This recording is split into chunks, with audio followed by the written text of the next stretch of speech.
दोस्तों, हम एक ऐसी दुनिया में रहते हैं जहां आवाज के जुगनू हमारे आसपास हमेशा टिमटिमाते रहते हैं और अलग अलग रंगों में, अलग अलग आवाजों में अलग अलग चीजें आपके सामने पेश करते रहते हैं। न जाने कितने नामों से उनको पुकारा जाता है, कितनी उपमाएं उनको दी जाती हैं। आज तक जितनी आवाजें उभरी फिल्म इंडस्ट्री में, उनको कितने तरीके से पुकारा गया। कहीं दूर जब दिन ढल जाए, सांझ की दुल्हन बदन चुराए, चुपके से आए। अगर मैं मुकेश जी की बात करता हूं तो याद आता है नींबू शरबत, नेजल वॉइस, अनुनासिक स्वर, हल्की सी खटास लिए, जो आपकी एक आंख बंद करता है लेकिन मिठास से भरपूर। वो मुकेश जी। में वादे प्यार वफा सब बातें हैं, बातों का क्या कोई किसी का नहीं, ये झूठे नाते हैं, नातों का क्या। ये जो आवाज है, जिसको आप कह सकते हैं कि ताकत वाली आवाज या शक्तिवर्धक आवाज, पौष्टिक, जिसे आप दूध भी कह सकते हैं, ये है मन्ना दा यानी मन्ना डे साहब।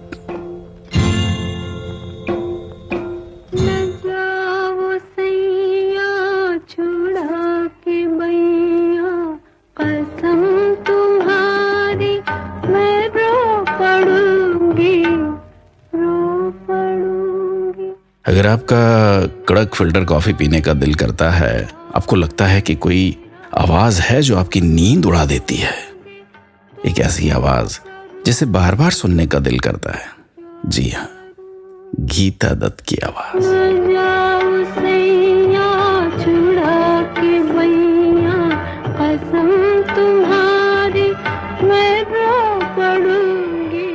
फिर वही शाम, वही गम, वही तन्हाई है, दिल को समझाने तेरी याद चली आई है। एक आवाज जो थरथरापन लिए रहते हैं अपने अंदर, एक ऐसी आवाज जिसको आप यूं कह सकते हैं कि खुरदुरापन है लेकिन एक अलग तरह की मुलायमियत लिए हुए है।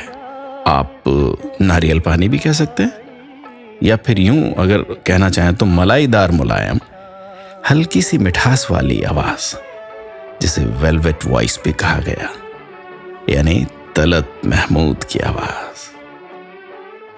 आज जी, पंजाबी लस्सी तो आपने बहुत पी होगी, पंजाबी लस्सी का जिक्र भी आपने बहुत सुना होगा। कुछ आवाजें होती हैं जो आपको वादियों में लिए चलती है। लस्सी पीने के बाद गले में जो एक खराश सी महसूस होती है ना, वैसी आवाज। जी हाँ जी हाँ जी, महेंद्र कपूर की आवाज। नीले गगन के तले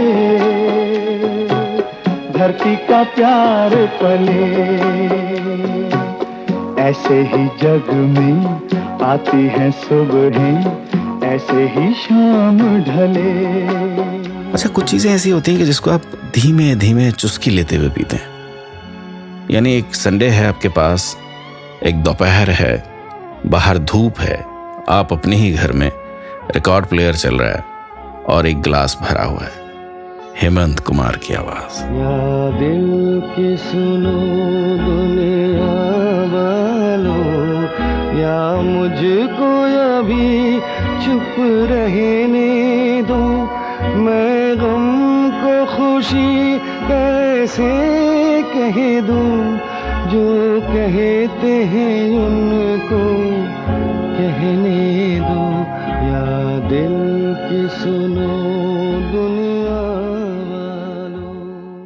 अच्छा, जब कभी बेहद महंगी उच्च दर्जे की वाइन की बात हो और जुबान पे जिसका स्वाद बहुत देर तक कायम रहता हो, या यूं कहें कि एक ऐसा नशा जो उतरने का नाम नहीं लेता, आशा जी यानी आशा भोसले की आवाज। से हमको कभी आपने जीने ना दिया, जहर भी चाहा अगर। और एक ऐसी आवाज की जिसे आप जो चाहे नाम दें, लेकिन मैं उसको अगर आसान जबान में बात करूं तो उसे आप चाय कह सकते हैं। यानी चाय ऐसी है कि आप खाने के पहले भी पी सकते हैं, खाने के बाद भी पी सकते हैं, सुबह उठते ही पी सकते हैं, नाश्ते के साथ भी पी सकते हैं, कैसी भी कभी भी पी जाने लायक। तलब लगने पर, नींद आने पर, नींद नहीं आ रही तब भी आप उसे पी सकते हैं। ऐसी आवाज किशोर कुमार की आवाज। है खुदा हर फैसला तेरा मुझे मंजूर है खुदा हर फैसला तेरा मुझे मंजूर है, सामने तेरा बंदा बहुत मजबूर है। एक स्वच्छ, शुद्ध और निर्मल पानी आपको चाहिए। एक ट्रांसपेरेंट पानी चाहिए जिसके अंदर से इस पार से उस पार आप देख सकते हो और जो आपकी सच में प्यास बुझाता हो। लता जी की आवाज। रहे न रहे हम महका करेंगे, बनके कली बनके सबा बागे वफा में, रहे न रहे हम। मुझे तो नहीं पता लेकिन लोग कहते हैं कि एक स्कॉच विस्की ऐसी भी होती है कि जिसका नशा धीरे धीरे चढ़ता है और देर तक बना रहता है, बेहद उच्च गुणवत्ता वाली। लेकिन कुछ लोग कहते हैं कि वो आपके अंदर जान फूंकने का भी काम करती है, आपके गमों को भुलाने का काम करती है, आपकी खुशी को दोबाला करने का काम करती है। एक ऐसी ही आवाज, मोहम्मद रफी की आवाज यानी रफी साहब की आवाज। तुझे गंगा मैं समझूंगा, तुझे जमुना मैं समझूंगा, तू दिल के पास है इतनी, तुझे अपना मैं समझूंगा। अगर मर जाऊं रूह भटकेगी तेरे इंतजार में। दोस्तों ये सब वो आवाजें हैं कि जो हमारे आसपास जब से हमने अच्छा सुनना शुरू किया है तब से गूंज रही है। शायद कोई पल ऐसा बीतता होगा जब ये आवाजें फजा में ना गूंज रही हों। किस मौके पर ये आवाजें आपको सुनाई ना दे, ऐसा एक भी मौका आप बता दीजिए। इतनी खूबसूरत आवाजें हैं, इन्हीं आवाजों के संसार में हम जी रहे हैं। कि तुम नाराज ना होना, कि तुम नाराज